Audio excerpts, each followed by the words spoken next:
بني الإسلام على 5 شهادة أن لا إله إلا الله وأن محمد رسول الله وإقام الصلاة وإيتاء الزكاة والحج وصوم رمضان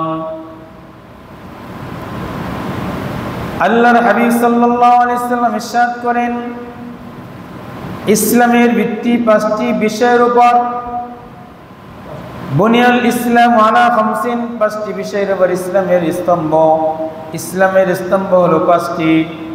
আলা 5 শাহাদাতি আল্লা ইলাহা ইল্লাল্লাহ ওয়া আন্না মুহাম্মাদুর রাসূলুল্লাহ, এই কথা সাক্ষী দেওয়া যে আল্লাহ তাআলা ব্যতীত আর কোনো মাবুদ নাই এবং মুহাম্মদ সাল্লাল্লাহু আলাইহি সাল্লাম আল্লাহ তাআলার রাসূল। ওয়া ইকামিস সালাত ওয়া ইতাইজ যাকাত ওয়াল হজ্জ ওয়া সাওম রমাদান, নামাজ কায়েম করা, যাকাত আদায় করা এবং হজ করা, রমজান মাসে রোজা রাখা, এই 5টি স্তম্ভ হলো ইসলামের। এই ইসলামের হলো 5টি স্তম্ভ ভিত্তি। ইসলামের যে 5টি স্তম্ভের মধ্যে একটি কি? হজ করা। কি করা? হজ করা। ওয়ালিল্লাহি আলান নাসি হিজ্জুল বাইতি মান ইসতাতা ইলাইহি সাবিলা, এবং এই ঘরে হজ করবে, এই ঘরকে তাওয়াফ করবে, হজ করবে। ওয়ালিল্লাহ, এই ঘরে হজ করা ফরজ যাদের সামর্থ্য রয়েছে, যারা ওই ঘর পর্যন্ত সফর করতে পারবে, সফরের সামান রয়েছে, অর্থ সম্পদ রয়েছে, অর্থ সম্পদ দ্বারা সফর করতে পারবে। যেই কয়দিন সময় লাগে ওই কয়দিন সময় সে আসা যাওয়ার খরচ এবং তার খাবার দাবারের যত কিছু প্রয়োজন সামান আছে, এই সামান যদি তার কাছে অবশিষ্ট থাকে তাহলে ওই ব্যক্তির উপরে হজ করা ফরজ। হজ করা কি? ফরজ। তাহলে হজ করা ফরজ, এটা আল্লাহ তাআলা কোরআন থেকে আমরা পাইলাম। কি থেকে? কোরআন থেকে পাইলাম। সূরা আলী ইমরান 96-97 আয়াত।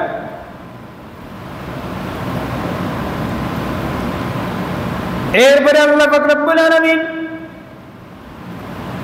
অন্য আয়াতে আল্লাহ তাআলা বলতেছেন, وَإِذْ جَعَلْنَا الْبَيْتَ مَثَابَةً لِلنَّاسِ وَأَمْنًا وَاتَّخِذُوا مِن مَّقَامِ إِبْرَاهِيمَ مُصَلًّى وَعَهِدْنَا إِلَى إِبْرَاهِيمَ وَإِسْمَاعِيلَ أَن طَهِّرَا بَيْتِيَ لِلطَّائِفِينَ وَالْعَاكِفِينَ وَالرُّكَّعِ السُّجُودِ। সুবহানাল্লাহ বলেন। আল্লাহ তাআলা বলেন, আমি যখন এই ঘরকে মানুষের জন্য মিলন কেন্দ্র ও নিরাপদ স্থান বানালাম, কি করলাম? আমি যখন কাবাকে মানুষের জন্য মিলন কেন্দ্র ও নিরাপদ স্থান বানালাম, আদেশ দিলাম তোমরা মাকাম ইব্রাহিমকে সালাতের স্থান বানাও। মাকাম ইব্রাহিম যেখানে, ওইখানে 2 রাকাত নামাজ পড়তে হয়। কয় রাকাত? ওইখানে 2 রাকাত নামাজ পড়তে হয়। মাকাম ইব্রাহিমকে সালাতের স্থান রূপে গ্রহণ করো। আর আমি ইব্রাহিম ও ইসমাইল আলাইহিস সালাম থেকে আমি এই ওয়াদা নিয়েছিলাম। কি নিয়েছিলাম? এই ওয়াদা নিয়েছিলাম যে তোমরা এই আমার ঘরকে পবিত্র রাখবে তাদের জন্য। কাদের জন্য? যারা এই ঘর তওয়াফ করবে। কি করবে? যারা এই ঘর তওয়াফ করবে এবং যারা ইতিকাফ করবে। কি করবে? যারা এই ঘর তওয়াফ করবে আর যারা ইতিকাফ করবে এবং যারা রুকু করবে, সিজদা করবে, তাদের জন্য এই ঘর তুমি ইব্রাহিম আলাইহিস সালাম এবং ইসমাইল আলাইহিস সালামকে আল্লাহ তাআলা বলেছেন যে এই তাদের জন্য তোমরা আমার ঘরকে পবিত্র রাখবে। এই কথা বলার অর্থ হলো, কাবা ঘরের মধ্যে কাফেরেরা আইয়ামে জাহেলিয়াতের যুগে, আগের দিনে তারা কি করত? কাবা ঘরের মধ্যে মূর্তি স্থাপন করত। কি করত? মূর্তি স্থাপন করত। ইব্রাহিম আলাইহিস সালামের আগেও মূর্তি স্থাপন করত। এই কাবা ঘরের মধ্যে মূর্তি পূজা করা কি মুসলমানদের জন্য জায়েজ নাকি না জায়েজ? হারাম নাকি হালাল? পুরাপুরি শিরক। পুরাপুরি কি? পুরাপুরি শিরক। শিরক করা, মূর্তি পূজা করা আর শিরক করা একই কথা, ঠিক কিনা বলেন? তাহলে মূর্তি পূজা করা আর শিরক করা একই কথা, সমান। মূর্তি পূজা করলে যারা মূর্তি পূজা করে তারা কি মুসলমান না কাফের? মুসলমান না কাফের? কাফের। তারা কি কাফের। তাহলে ইব্রাহিম আলাইহিস সালামকে নির্দেশ দিয়েছিলেন আল্লাহ তাআলা, আদেশ করেছেন এবং তারা এই ওয়াদা করেছেন, ওয়াদা নিয়েছেন আল্লাহ তাআলা তাদের কাছ থেকে যে তারা কি করবেন, এই ঘরকে কি করবেন, পবিত্র রাখবেন। পবিত্র কি রাখবেন? পবিত্র রাখবেন। কাদের জন্য? যারা তওয়াফ করবে, ইতিকাফ করবে। কি করবে? ইতিকাফ করবে। যে দেখেন ইতিকাফের কথা কোরআনে আছে। হ্যাঁ, ইতিকাফের কথা কি কোরআনে আছে। ইতিকাফ করা সরাসরি ফরজ না হলেও ইনডাইরেক্টলি এটা সুন্নাত মুআক্কাদা, যদিও আল্লাহ তাআলা হুকুম করেন নাই, কিন্তু ইতিকাফ মানুষ করবে এই কথা আল্লাহ তাআলা কি করেছেন, উল্লেখ করেছেন। মানুষ কি করবে? ইতিকাফ করবে। তাহলে ইতিকাফের গুরুত্ব কি আছে না নাই? ইতিকাফের গুরুত্ব আছে না নাই? আমরা তো ইতিকাফ করি না। ইতিকাফের কোনো গুরুত্ব আমরা আমাদের মধ্যে নাই, কোরআনে থাকলেও আমাদের মাঝে নাই। ঠিক কিনা বলেন?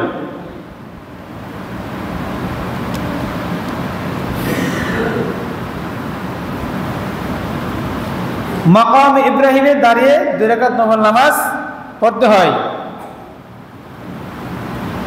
কিন্তু কেউ যদি মাকাম ইব্রাহিমে দাঁড়িয়ে নামাজ পড়ার সুযোগ না পায়, তাহলে সে কি করবে? এর পিছনে দাঁড়িয়ে নামাজ পড়বে। মাকাম ইব্রাহিমে দাঁড়িয়ে নামাজ পড়ার সুযোগ পেল না, সে কি করবে? পিছনে দাঁড়িয়ে নামাজ আদায় করবে। গেছেন নি কেউ মক্কা শরীফে তওয়াফ করছেন, মাকাম ইব্রাহিম দেখছেন? তাহলে আমাদের সকলকে যাওয়ার তৌফিক দান করুক। সকলে বলেন আমিন। আমিন বলেন না সকলে? হাবিব সাল্লাল্লাহু আলাইহি ওয়াসাল্লাম হাদিস পাক ইরশাদ করেন, মান তাফা বিল বাইতি ওয়া সাল্লা রাকাতাইন কানা কা'তিকা রাকাবাতিন। যে ব্যক্তি তওয়াফ করে, কাবা ঘর তওয়াফ করে, চারপাশ দিয়ে তওয়াফ করে, কি করে? তওয়াফ করে। অতঃপর ওইখানে তওয়াফ করার পরে 2 রাকাত নামাজ আদায় করে। কয় রাকাত? 2 রাকাত নামাজ আদায় করে। 2 রাকাত নামাজ আদায় করে। নামাজ আদায় করলে কি মর্যাদা আল্লাহ তাআলা দান করেন। আগের দিনে গোলাম ছিল, গোলামের প্রচলন ছিল। কি ছিল? গোলামের প্রচলন ছিল। গোলাম কেনা বেচা হতো, মানুষ বাজার থেকে গোলাম কিনতো আবার বিক্রি করত। ছিল কিনা? ছিল। গোলাম বাদী, যারা নারী ছিল তারা ছিল বাদী, আর পুরুষ তারা ছিল গোলাম। এরকম একটা সিস্টেম ছিল আগে। অর্থাৎ মুসলমান এবং কাফেরদের মধ্যে যখন যুদ্ধ হতো, যুদ্ধের পরে যারা কি করত? পরাজয় বরণ করত। যদি মুসলমানরা বিজয় লাভ করত, তাহলে কাফেরদের মধ্য থেকে যারা আটক হইতো, মানুষ মানে নারী পুরুষ যারা আটক হইতো, তারা গোলামবাদী হিসেবে কি হইতো? গণ্য হইতো মুসলমানদের কাছে।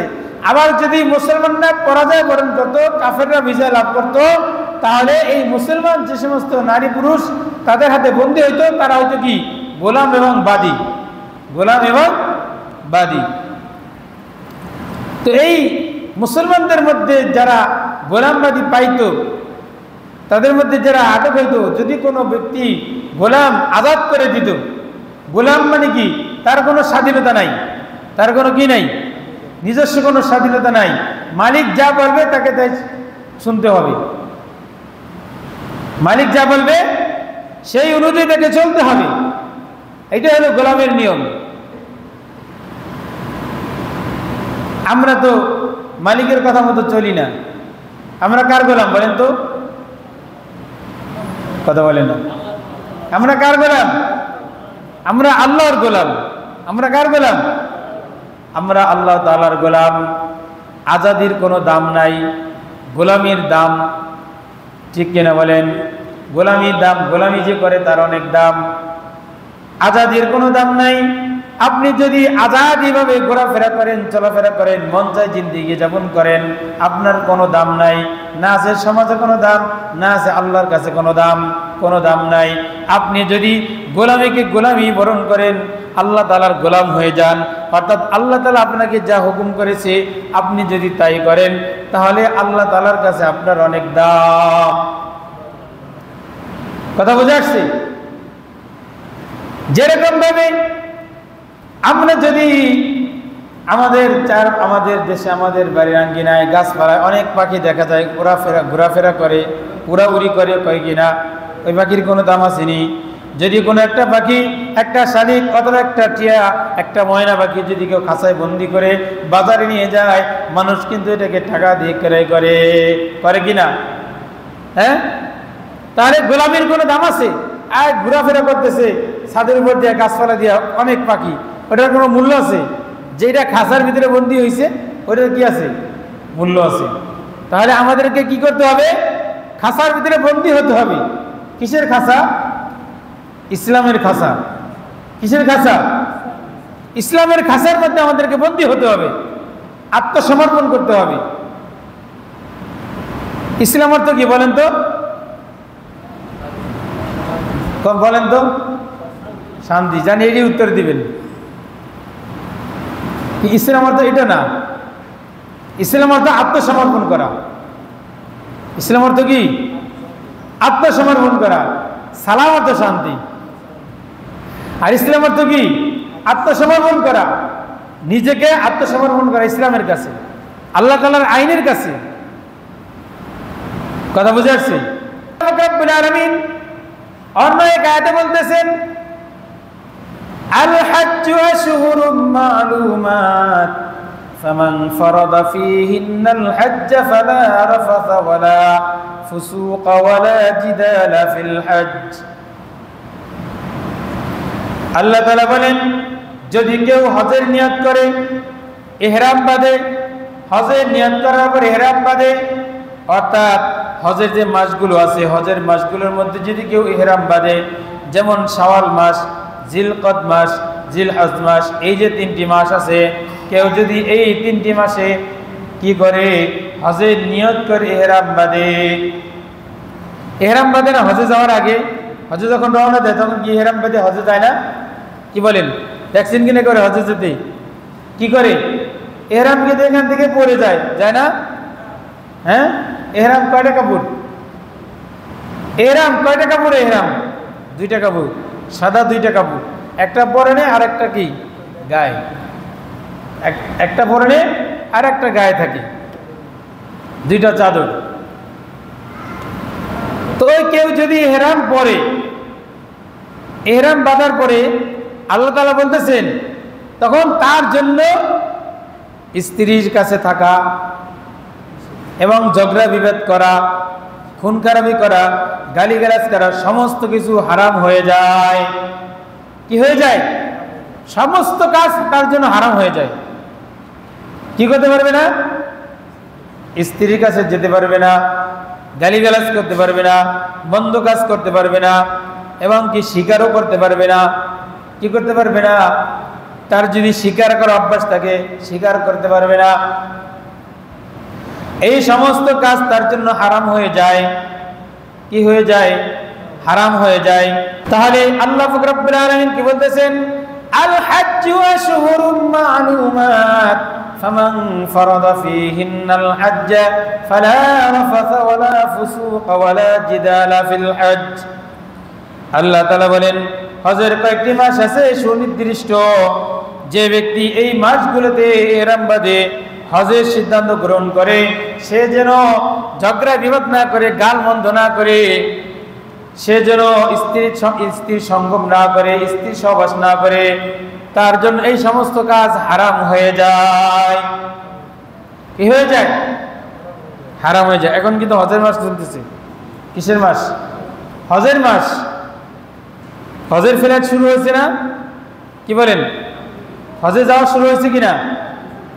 শুরু হয়েছে, আগে কয়েকদিন আগে থেকে শুরু হয়েছে। এখন উমরার টিকিট বন্ধ। কিসের টিকিট? উমরার টিকিট বন্ধ, কিন্তু হজের টিকিট এখন চালু। হজের টিকিট এখন চলতেছে।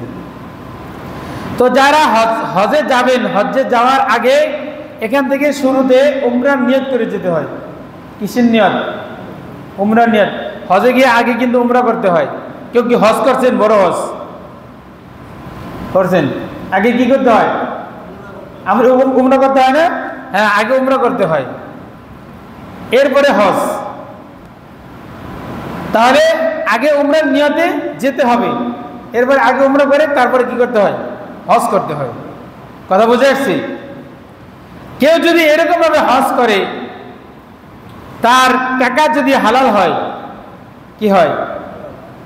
টাকা অর্থ সম্পদ যদি হালাল হয়, আর যদি সে এই যে আল্লাহ তাআলা যে কাজগুলি করতে নিষেধ করেছেন এই কাজগুলি না করে এবারে হজ আদায় করে, কি করে?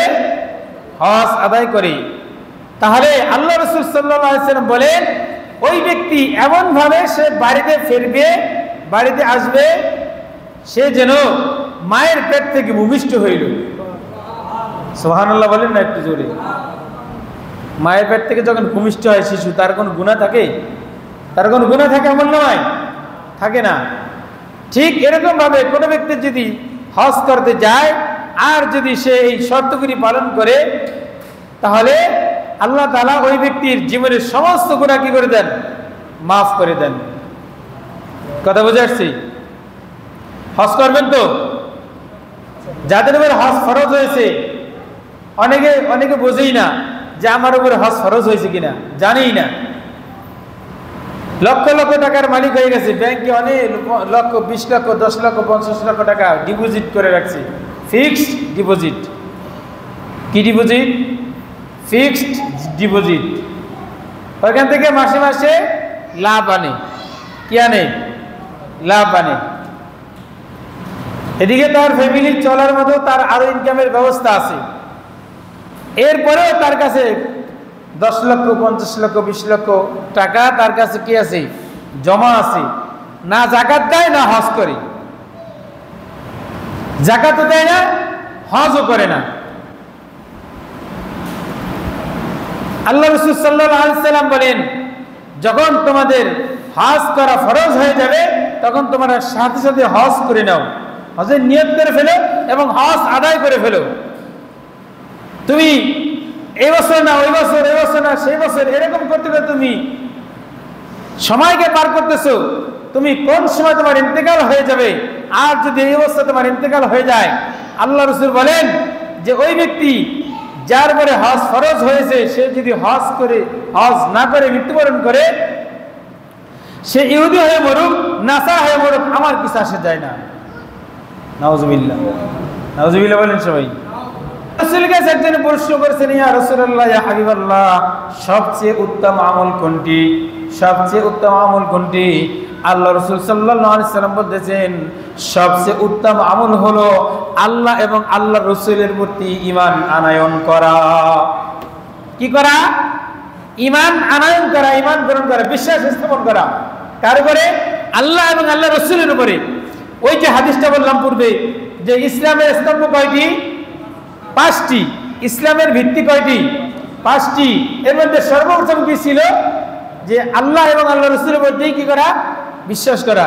এই কথা সাক্ষী দেওয়া যে আল্লাহ তাআলা ব্যতীত কোনো মাবুদ নেই এবং মুহাম্মদ সাল্লাল্লাহু আলাইহি সাল্লাম আল্লাহ তাআলার রাসূল। আর এখানে আল্লাহ রাসূল কি বলতেছেন? সবচেয়ে উত্তম আমল হলো আল্লাহ এবং আল্লাহ রাসূলের প্রতি বিশ্বাস স্থাপন করা। এবার সাহাবী প্রশ্ন করলেন এরপরে কি? এরপরে আল্লাহ রাসূল সাল্লাল্লাহু আলাইহি সাল্লাম বললেন এরপরে হলো আল্লাহর রাস্তায় জিহাদ করা। কি করা? আল্লাহর রাস্তায় জিহাদ করা। দেখেন জিহাদ কত বড় ফজিলতপূর্ণ ইবাদত। কোন এক সময় এমন হয়েছে, এমন সময় আমরা অতিবাহিত করেছি যে জিহাদের কথা আলোচনা করলেই ওই হুজুরকে, ওই ইমাম সাহেবকে জঙ্গি আখ্যা দেওয়া হতো। ঠিক কিনা বলেন? জঙ্গি আখ্যা দিয়ে তাকে গ্রেফতার করে হাজতে ভরে দেওয়া হতো। কি বলেন? ঠিক কিনা বলেন? যদি কেউ জিহাদের কথা বলতো তাহলে তাকে একবারে জঙ্গি বানাইয়া, সন্ত্রাস বানাইয়া, মৌলবাদ বানাইয়া তাকে কি করতো? জেলে ভরে রাখতো। কি গেছেন এরকম সময়? অথচ আল্লাহর কোরআনে আল্লাহ তাআলা, আল্লাহ রাসূল সাল্লাল্লাহু আলাইহি ওয়াসাল্লাম বলতেছেন যে সবচেয়ে উত্তম আমলের মধ্যে 2 নম্বর হলো জিহাদ করা। কি করা? জিহাদ করা। কোরআনে আল্লাহ তাআলা যতবার নামাজের কথা বলেছেন তার পাশাপাশি তার চেয়ে বেশি আল্লাহ তাআলা জিহাদের কথা বলেছেন। নামাজের কথা যতবার বলেছেন তার চেয়ে বেশি বলেছেন জিহাদের কথা। জিহাদ অনেক গুরুত্বপূর্ণ একটা ইবাদত।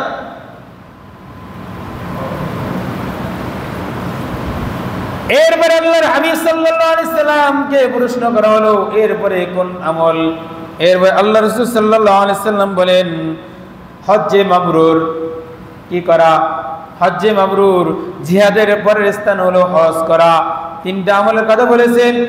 এক নম্বরে হলো আল্লাহ এবং আল্লাহ রাসূলের প্রতি ঈমান আনয়ন করা। দুই নম্বরে হলো জিহাদ করা। তিন নম্বর আমল হলো হজ্জে মাবরুর করা। অর্থাৎ হজ্জে মাবরুর, এই হজ্জে মাবরুরের কি ফজিলত এটা পরে বলবো, হজের ফজিলতের মধ্যে বলবো।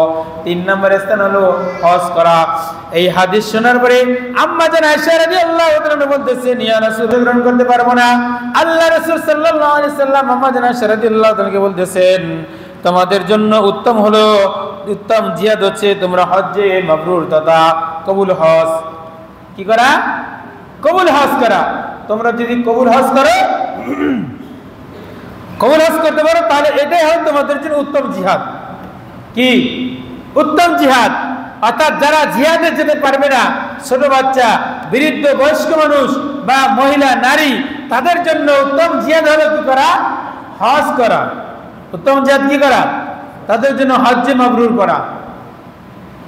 কথা বুঝে আসছে? তাহলে আজকের আলোচনা দ্বারা আমরা কি বুঝলাম? যে হজ করা, কথা বলেন না, হজ করা কি ফরজ? একটু বলেন সবাই, হজ করা কি?